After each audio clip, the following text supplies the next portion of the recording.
재미난 얘기를 하나로 시작을 하면 좋겠는데, 어머니가 아들에게 어떤 얘기를 들려주는데요.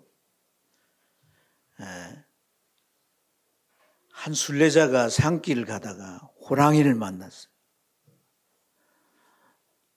그 호랑이는 이제 먹잇감을 발견하고 쫓아옵니다. 이 순례자가 하나님 앞에 기도를 드렸어요. 하나님 살려주세요. 간절히 기도하는데 뭔가 이상해서 앞을 보니까 호랑이도 기도를 하고 있는 거예요. 하나님, 일용할 양식을 주셔서 감사합니다. 그래가지고 호랑이가 결국은 그 순례자를 잡아먹었다는 거예요. 아이가 듣다 보니 그래도 그렇지, 순례자를 어떻게 잡아먹도록 하나님 내버려 두셨을까. 그래서 어머니에게 질문을 했어요. 어머니, 같이 기도했는데 하나님이 왜 순례자의 기도는 안 들으시고 호랑이의 기도를 들으셨을까요? 그러니까 어머니가 대답을 하기를, 하나님은 감사의 기도를 먼저 받으신단다. 일용할 양식을 주셔서 웃자고 하는 얘기인데, 오늘은 무슨 주일이에요? 감사 주일이니까 제가 그런 얘기를 하게 됩니다. 여러분, 오늘 이 말씀에서 이제 내용이 나병 환자가 나음을 받습니다. 그런데 그 가운데는 감사를 한 사람이 있고 하지 않는 사람이 있어요. 이런 내용들을 우리가 좀 살펴보면서 감사에 대한 교훈을 얻고자 합니다. 예수님께서 공생의 기간에는 이곳저곳을 다니시면서 많은 활동들을 하십니다. 그런데 오늘 이 말씀에는 예수님께서 갈릴리와 사마리아 사이의 길로 지나가시게 됩니다. 그런데 느닷없이 10명의 나병 환자들이 예수님께로 나와서 가까이 오진 못하고 큰 소리를 질러서, 예수 선생님이여, 우리를 불쌍히 여기소서, 고쳐달라는 얘기죠. 그러자 예수님께서 그들을 고쳐주기로 마음을 정하시고 이렇게 말씀하셨어요. 너희들이 제사장에게 가서 너희 몸을 보여라.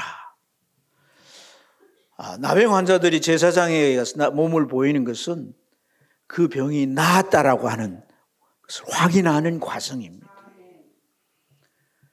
그래서 이 사람들이 예수님이 하신 말씀을 듣고 믿어져서 그 제사장에게로 그들이 가게 되는 거예요. 왜냐하면 나아야만이 가서 확인할 수 있잖아요. 예수님이 하신 말씀 가운데는 뭔가 낫게 해주실 것이라고 하는 그런 이제 믿음이 왔던 거죠. 그런데 놀랍게도 가다가 나병 환자들의 병이 낫게 되는 기적이 일어났습니다. 10사람이 다 이제 이 병이 낫게 되는데, 그 중에 9명은 그냥 그대로 가버렸습니다. 하지만 한 사람, 사마리아인이라고 표현되는 이 한 사람은 큰 소리로 그 자리에서 하나님 앞에 영광을 올려드리고, 그리고 예수님께로 돌아와서 그걸 발 앞에 엎드려가지고 예수님께 감사의 사례를 드렸다는 그런 얘기입니다. 근데 그 사람을 예수님께서 축복하시죠. 내 믿음이 너를 구원하였느니라. 그리고는 주님이 이렇게 말씀하셨어요. 이런 사람이 다 낫지 않느냐. 근데 그 9은 어디 있느냐. 오늘 이 말씀에서 이 대목을 따서 제목을 정해놨는데, 그 9은 어디 있느냐. 여러분, 우리가 한번 따라해 봅시다. 그 9은 어디 있느냐. 이 9명은 왜 감사할 줄 몰랐을까요? 여러분, 나병이라고 하는 것은 지금도 나을 수가 없는 병이에요. 완치가 어려운 병이라고 합니다. 그런데 이 병이 나았다라고 하는 것은 하늘로부터 온 치료의 기적인 줄 믿습니다. 결코 작은 일이 아니란 얘기입니다. 누가 봐도 이런 이 병이 난 그런 은혜를 입었다면 감사해야 마땅하지 않겠습니까? 그러나 이들은 감사하지 않았습니다. 이 9명이 왜 감사하지 못했을까요? 우리가 이 세상에 살아가면서 많은 일들을 인하여 감사하기도 하고 감사하지 못하기도 하는데 사실 우리가 감사하지 못하는 이유가 오늘 이 9명에 찾아볼 수 있는 동일한 이유일지도 모릅니다. 여러분, 우리가 사람에게든 하나님에게든 받은 바 그 은혜에 대해서 감사할 수 있다면 무슨 이유로, 감사할 수 없다면 또한 무슨 이유로 그 감사를 하고 하지 못할까요? 만약에 내가 받은 그 은혜가 당연한 것이라고 한다면 아마 감사하지 않을 것입니다. 마땅히 내게 주어질 것이니까, 어련히 이것은 내게 주어졌으니까 감사하지 않을 수 있겠죠. 하지만 내가 기대할 수도 없어요. 바랄 수도 없어요. 그런 자격도 없어요. 그런데 내게 뭔가가 주어졌습니다. 사람에게든 하나님에게든 그런 은혜가 주어졌다면 절로 감사가 마음에서 우러날 수밖에 없는 줄로 믿습니다. 오늘 이 10명의 나병 환자들 중에 이 9명은 사실 유대인이고 감사한 한 사람은 사마리아인이에요. 근데 이 유대인에게는 사실 이런 치료되는 하나님의 은혜를 당연한 것으로 여길 수 있는 가능성이 많습니다. 유대인들은 일찍부터 하나님의 선택을 받아서 하나님의 백성으로 살아왔습니다. 성경을 보면 많은 기적들이 기록되어 있습니다. 이스라엘 공동체 전체에게 행하신 기적뿐 아니라 개인적인 기적이나 또 특히 오늘 이런 병이 치료되는 기적이 수없이 많습니다. 하나님은 선지자를 통해서 자기 백성이 질병 가운데 고통받고 있고 또 저주나 재앙으로 고통받고 있을 때 그들의 기도를 들으시고 하나님은 해결해 주시고 치료해 주시기도 했습니다. 그래서 성경에는 그런 기록들이 너무나 많습니다. 유대인들이 이 사람이 선지자인데 하나님께서 보내셨느냐 보내시지 않느냐 하는 그 판별 기준의 하나가 뭐냐면 기적을 나타내는 거예요. 그래서 예수님이 하나님께로부터 온 메시아인가를 시험하기 위해서 우리에게 표적을 보여보세요 그렇게 요구하지 않습니까? 유대인들에게는 표적이 흔한 것이었어요. 그들은 하나님이 선택한 선민이기 때문에 하나님께서 병을 치유해 주시는 것은 당연한 치료의 은혜다 이렇게 여길 수가 있는 거죠.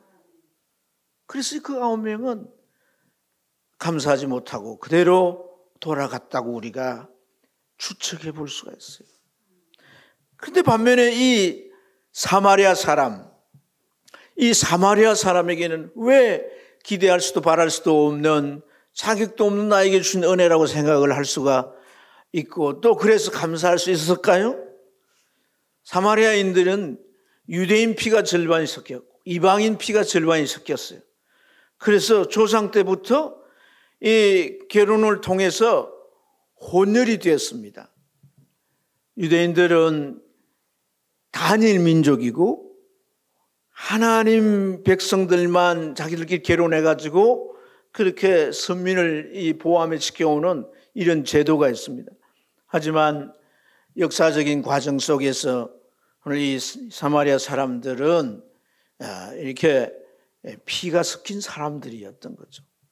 이런 것으로 인해서 유대인들로부터 차별을 받게 됩니다.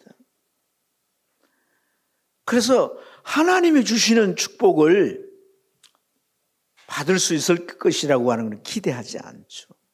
하지만은 이제 병이 들었고 무리가 같이 부르짖는 거기에 같이 부르짖었던 거죠. 내게도 혹 그런 은혜가 올지 기대는 할 수 없지만 병이 들었으니까 물에 빠진 사람이 지푸라기라도 잡는 심정으로 그렇게 부르짖었는데 놀랍게도 그도 치료됐던 거예요. 유대인들은 그를 차별했지만은 그는 예수님은 그를 차별하지 아니하시고 9명의 유대인과 함께 다 치료해 주셨다는 사실입니다.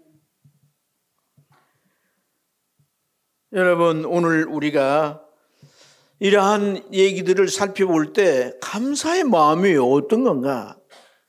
감사가 나오는 것은 누가 강요하거나 요구해서가 아니라 저절로 나오는 자연 발생적인 것인데, 그러려면 그 마음 가운데 바랄 수도 기대할 수도 없는, 자격도 없는 나에게 주어진 것이라고 하는 그런 마음이 없이는 감사가 일어날 수가 없습니다. 자녀들이 부모가 그를 위해서 부양해주고 많은 걸 베풀어줄 때 자녀들은 내 부모니까, 그 부모가 밤낮 얼마나 고생을 하고 삶의 전선에서 그 위기 가운데 엄청난 고난을 겪고 때로는 자존심이 짓밟히고 그런 상황 가운데도 열심히 노력해 풀어서 자식들을 부양하고 학교도 보내 키우는데 자녀들 생각은 그냥 당연한 거 아닌가, 그런 생각을 가질 때 부모에게 감사한 마음이 일어날 수가 없는 거죠. 우리는 삶의 모든 영역에서 당연하다 생각하면 결코 감사를 할 수가 없습니다. 당연한 건 없습니다. 우연은 없습니다. 필연이 있고 과정이 있고 거기에 수고가 있고 눈물이 있습니다. 어떤 하나가 우리 앞에 드러났을지라도 그것이 이루어지기까지 반드시 감내해야 되고 감당해야 되는 과정이 있는 거예요. 우리는 마음을 낮추어서 정말 내가 기대할 수도 바랄 수도 없는 그런 내가 이런 은혜를 받는다는 그런 낮은 마음을 가지게 될 때 감사는 우리 안에서 절로 일어날 수밖에 없는 줄로 믿습니다. 사실 따지고 보면 오늘 이 9명이나 사마리아인 이 한 사람이나 다 무슨 병에 걸렸어요? 나병에 걸렸어요. 근데 이 나병에 대한 유대 사회 인식은 우리하고는 좀 다릅니다. 우리는 그냥 이제 뭐 전염이나 감염돼서 그렇게 됐다고 생각하지만 유대인들은 이게 종교적인 의미가 있어요. 하늘로부터 온 병이라고 생각했고 이것은 죄에 대한 징계라고 생각했던 거예요. 다음에 유대인이나 사마리아인이나 뭐 죄로 인하여 징계라면 같은 거 아니겠어요? 어찌 보면 같은 입장이 아니냔 말이에요. 똑같이 이 은혜에 대해서 당연하게 여길 것이 아니란 얘기입니다. 하나님 앞에 감사하는 마음을 우리가 가지는 데 있어서 이것이 얼마나 중요한 마음인가를 새롭게 깨닫기를 축복합니다. 복음성 가운데 은혜라는 찬송이 있죠.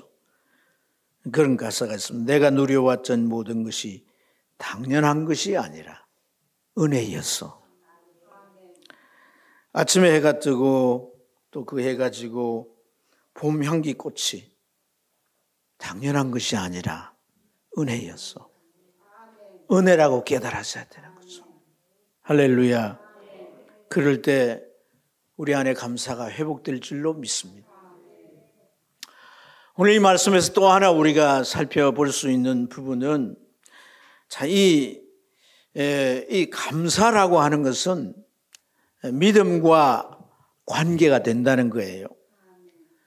자, 이들이 예수님에게 와서 불쌍히 여겨달라, 치료해달라 할 때 예수님이 제사장에게 가서 보이라고 하는데 그들이 갔다라고 하는 것은 믿음이 있었기 때문에 간 것이에요. 할렐루야. 그리고 이 사마리아인 한 사람이 돌아와서 예수님 앞에 감사를 드릴 때 주님은 내 믿음이 너를 구원했다고 말씀합니다. 그가 치료받은 것도 또 구원에 이르는 것도 뭐라는 거예요? 믿음이었다는 거예요. 믿음과 감사가 연관이 있는데 오늘 이 말씀을 자세히 살펴보면 이 믿음이 어떤 단계로 이제 구분되어 있는 것을 좀 살펴볼 수가 있습니다. 첫 번째는 구하는 믿음이에요. 구하는 단계.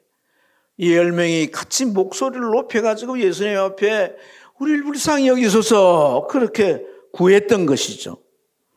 여러분, 예수님에게 와서 구했다라고 하는 것은 예수님 무슨 의사도 아니고 나병 환자를 잘 고치는 전문의도 아닌데 예수님에게 와서 자기 병들을 고쳐달라고 하는 것은 주님이 고쳐줄 분이라는 것을 믿었기 때문인 거죠. 우리가 믿으면 하나님 앞에 나와 기도합니다. 하나님을 믿으면 내가 구한 것을 하나님 들으시고 하나님께서 응답해 줄 것이다 라고 하는 믿음이 우리 마음 가운데 깃들어 있으면 우리가 교회 나와 기도하게 돼요. 그런 믿음이 없으면 우리는 기도를 못해요. 하지 않습니다. 구해야 될 기도 제목이 없거나. 그런데 이렇게 구하는 것은 믿음이 있기 때문인 거죠. 두 번째는 순종의 단계예요. 오늘 이 사람들에게 예수님이 뭐라고 지시합니까? 제사장에게 가서 보여라. 그렇죠. 아까 말씀드릴 때 제사장은 그 사회적으로도 어떤 지위가 주어진 사람이에요. 종교적인 그런 지도자일 뿐 아니라 그래서 나병이 특별히 걸려가지고 그 병이 나았을 때 다시 가정으로 그 동네 사회로 돌아올 수 있는 그걸 확인해 주는 그런 직무가 제사장에 있는 거거든요. 그런데 그들이 아직 낫지 않았잖아요.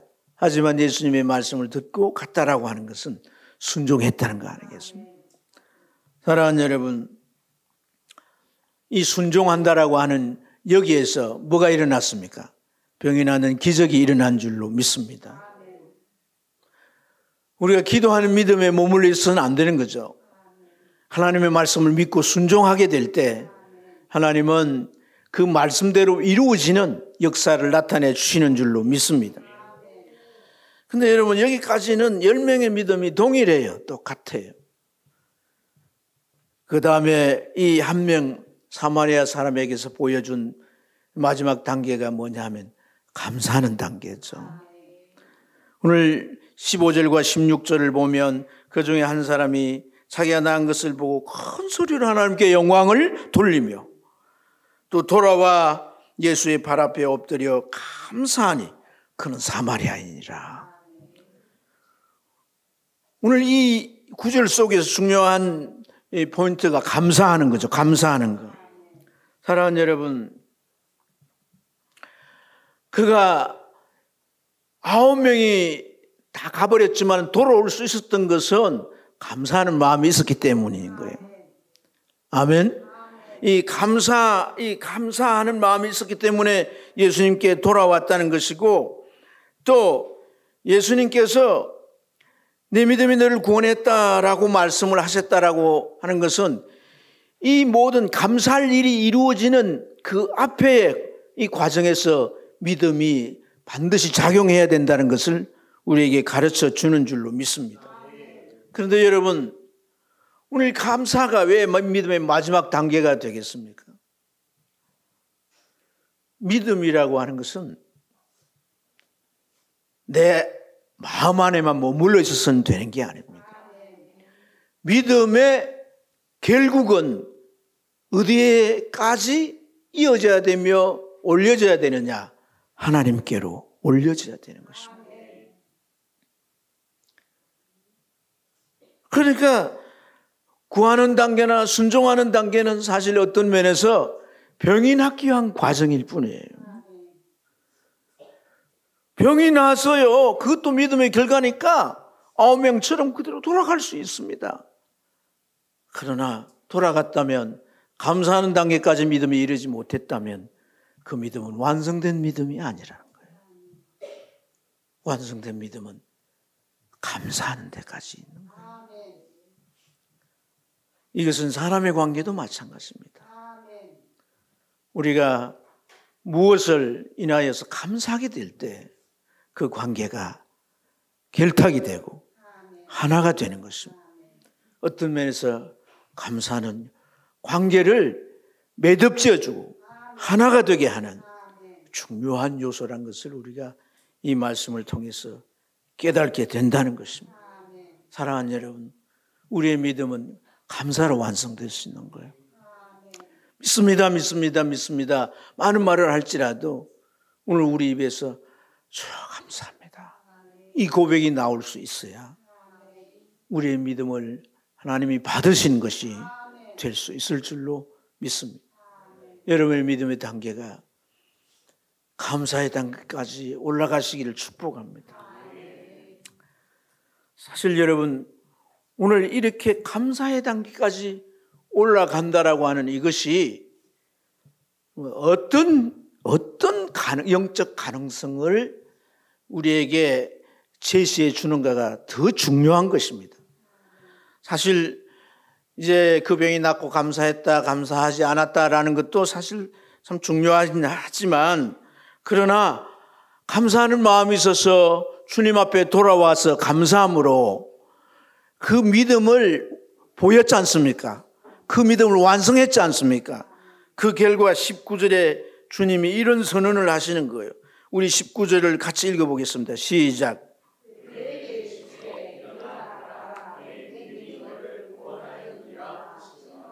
아멘.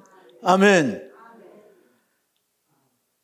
우리가 말이죠, 신앙이 그게 깊지 않아도 교회를 나와서 기도해가지고 하나님이 병을 낫게 할 수도 있어요. 기도 응답을 할 수도 있어요. 옆에 있는 사람들이 막 같이 기도해주고 이렇게 해서 그들의 중보 때문에 어떤 결과가 이루어질 수가 있습니다. 그런데 이 사마리아 사람은 돌아와서 주님께 감사를 했어요. 그랬더니 주님께서 네 믿음이 너를 구원했다고 하는데, 이 구원은 병이 난 걸 말하는 게 아니에요. 또 다른 믿음의 결과인데, 그건 바로 영혼의 구원인 줄로 믿습니다. 그가 돌아와서 그 믿음을 완결할 때, 그 믿음은 그로 하여금 구원을 얻게 하는 놀라운 결과를 이루었다는 것을 우리 이 말씀으로 깨닫게 된다는 사실입니다. 사랑하는 여러분, 그래서 오늘 주님께서 오늘 이 설교 제목처럼 그 아합은 어디 있느냐라고 하는 이 말씀은 병이 난 걸로 끝나지 말고 구원을 받아 하나님의 자녀가 되고, 그 위에 다시 그런 병이나 다른 병에 이제 고통받지 않고 하나님의 은총 속에서 이 세상의 삶을 성공적으로 살다가, 그리고 저 천국을 상속받아 지옥이 아닌 천국으로 가는 이 구원의 은혜를 받았으면 좋겠는데, 왜 이들은 병난 것으로 그냥 끝나고 돌아가 버리고 말았는가 하는 그 안타까움, 그 너무나 아쉬운 안타까움이 이 주님의 말씀 속에서 잘 담겨 있음을 우리가 보게 됩니다.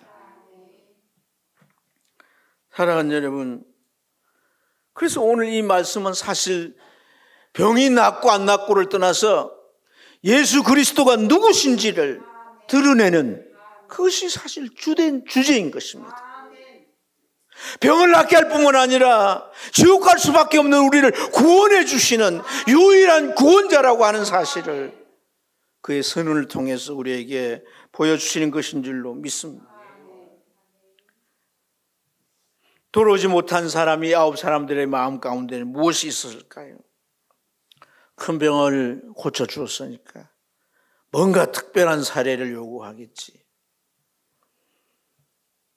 아니면 그가 이제 선생이라고 불렀잖아요. 그럼 선생에는 뭐가 있어요? 제자가 있잖아요. 선생을 따르는 자들이 제자라는 말이죠. 우리를 병 고쳐주었다고 제자를 삼아가지고 우리를 이제 꼬붕처럼 어디든 따라다니게 그렇게 우리를 부속시키려고 하지 않겠는가? 아니면은 이제 병이 나았으니 다 됐다. 예수에게 필요한 거는 병 낫는 거야. 내 목적을 이루었으니 이제 됐어. 그렇게 판단하고 그냥 가버렸을 수도 있을 것입니다. 여러분, 그래서 그들이 그 이후의 삶은 어떨까요? 제사장에 가서 나병이 나았다는 확인서를 받겠죠. 가정으로 돌아갈 수 있겠죠. 그리고 옛날 직업을 다시 되찾을 수 있겠죠. 사회 일원이 될 수 있겠죠. 그렇게 저렇게 또 살아가다가 그 인생이 끝나겠죠. 거기까지입니다. 돌아온 이 한 사람에게 주어진 것은 어떤 것입니까, 여러분? 하나님의 자녀가 됐다는 겁니다. 천지 만물을 지으신 그분의 자녀가 됐다는 것입니다.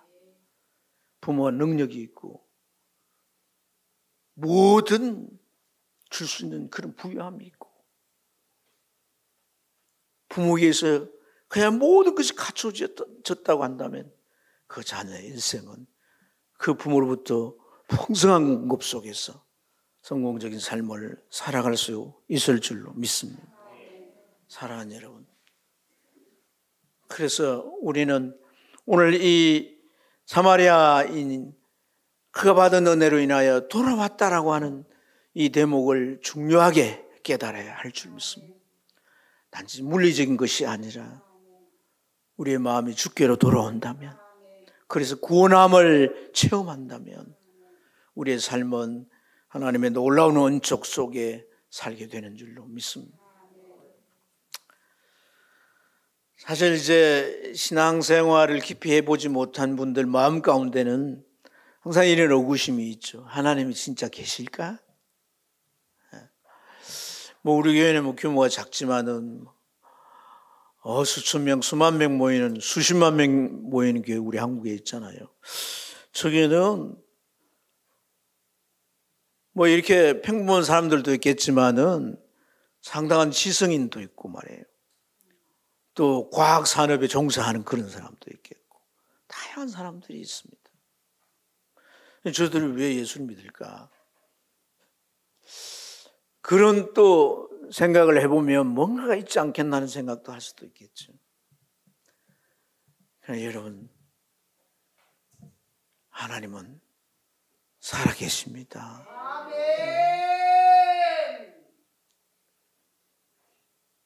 하나님 분명히 계십니다.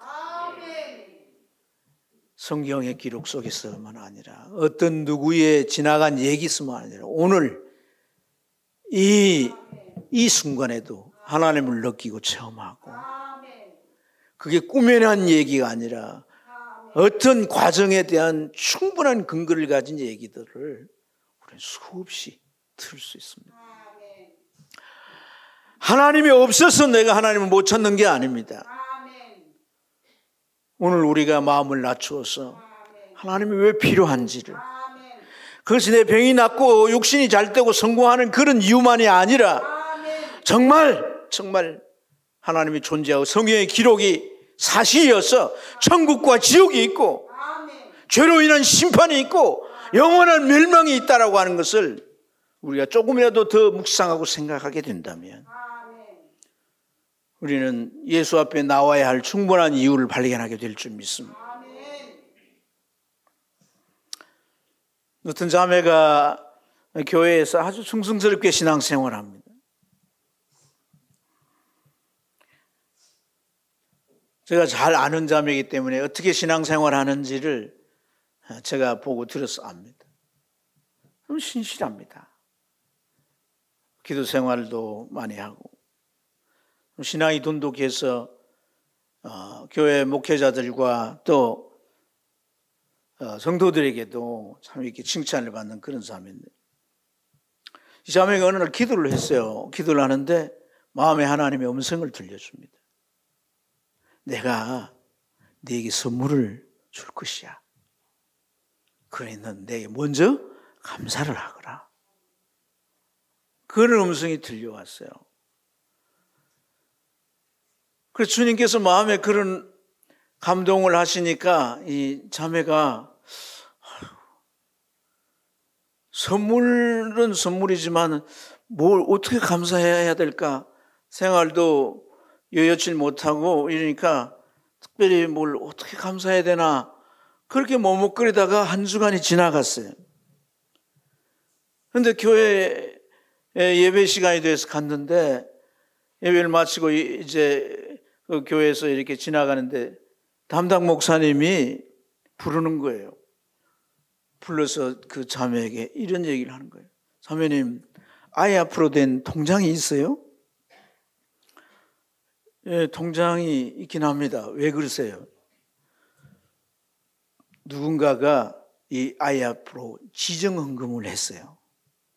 앞으로 계속해서 학비를 제공해 주는 지정헌금을 했어요. 그래서 그 통장으로 보내려고 통장 번호를 묻는 겁니다. 라는 말을. 그 말을 듣는 순간 하나님이 내게 선물을 하겠다고 감동하신 것이 이거구나. 다음날 새벽 기도에 가서 많이 울었다는 거예요. 하나님이 나한테 이런 물질을 주셔서 온 게 아니래요. 하나님 주신 그 영적 감동을 내가 느끼지 못해서, 그것을 내가 제대로 깊이 느끼지 못한 거에 대해서, 그리고 내가 순종하지 못한 거에 대해서 나의 영적 수준이 아직 이거밖에 되지 않는가? 그게 너무 괴로워.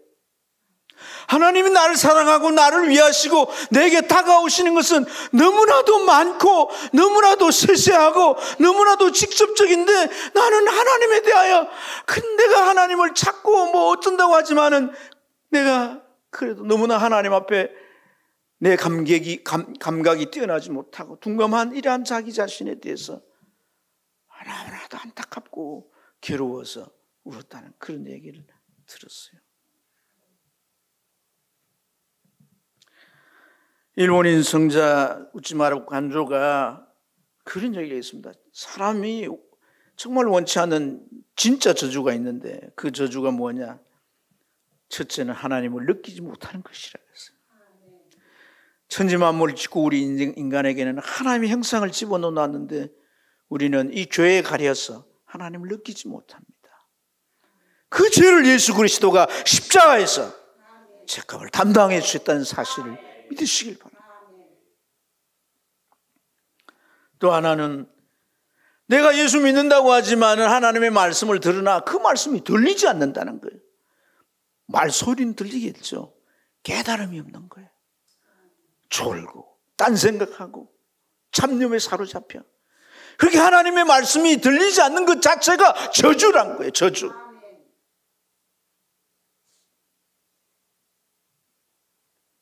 세 번째는 감사하는 마음이 없다는 거예요. 마음은 다 들어가든 메말라가지고 감사하는 마음이 전혀 없다는 거예요. 이게 저주다. 그런 얘기를 했어요. 사랑하는 여러분, 세상 것이 없어도 내게 하나님이 있다면, 그리고 하나님께서 내게 시시때때로 말씀하시고 나의 삶을 인도해 가신다면 다윗과 같이 부족함이 없다고 고백하게 될 줄로 믿습니다. 사랑하는 여러분, 오늘 우리는 이 감사주일날 아침에 하나님 앞에서의 감사가 어떤 축복의 세계를 열어가는지를 새삼 살펴보았습니다. 우리가 우둔해서 뭘 감사해야 할지도 분별하지 못하고 내 주변이 너무 각박해서 또 감사할 마음도 없이 우리가 살아갈 때가 많습니다. 그러나 우리는 하나님이 지으신 이 만물 속에 살아가고 있습니다. 이 자연 하나하나가 우리의 존재나 생존을 위해서 얼마나 소중한지 모릅니다. 이미 하나님은 우리에게 감사할 거리를 기본적으로 주셨습니다. 그 기본적인 것이지만 그것은 사실 값으로 계산할 수가 없는 겁니다.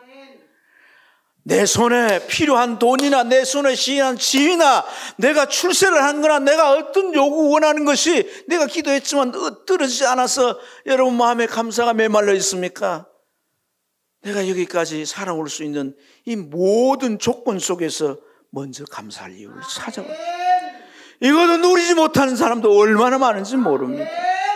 그래서 오늘 우리가 이 감사의 이제 헌금 봉투 안에 하나님 산소를 주셔서 감사합니다. 혹시 그 제목이 있으면 정말 주님도 깜짝 놀라실 텐데요.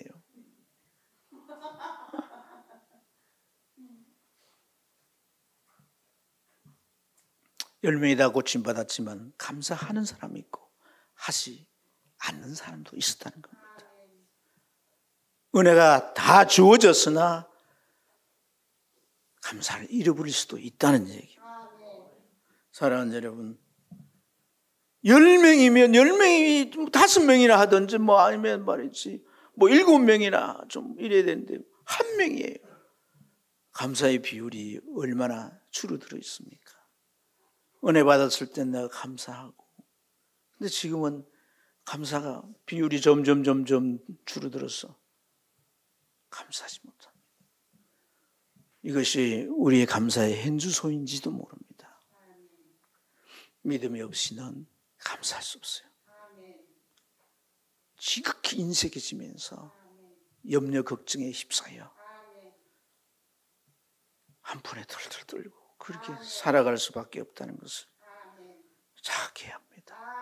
만유를 지으신 만유의 주인 되신 그 하나님, 그분 안에 사시길 바랍니다.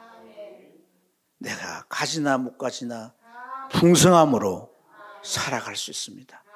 하나님이 거하시는 주소는 천국이 첫째고 그 다음은 감사하는 마음이라고 그랬어요. 하나님 내 안에 계시면, 만물의 주인 되신 그분이 내 안에 계시면 우리는 먼저 감사하며 살아가는 복된 삶이 될 줄 믿습니다.